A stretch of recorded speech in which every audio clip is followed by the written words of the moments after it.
fát.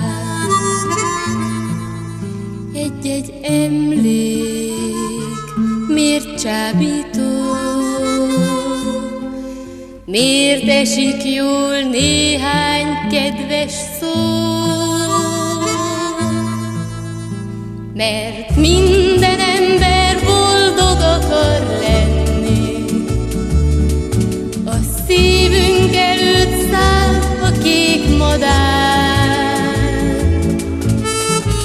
Ha téged látlak, úgy érzem már, oly szép az egész világ. Miért szép kéken az ég? Mondd, miért szép egy derűs messzeség? Egy-egy álom, mondd, miért jó? A tavasz íze miért csábító? Mert minden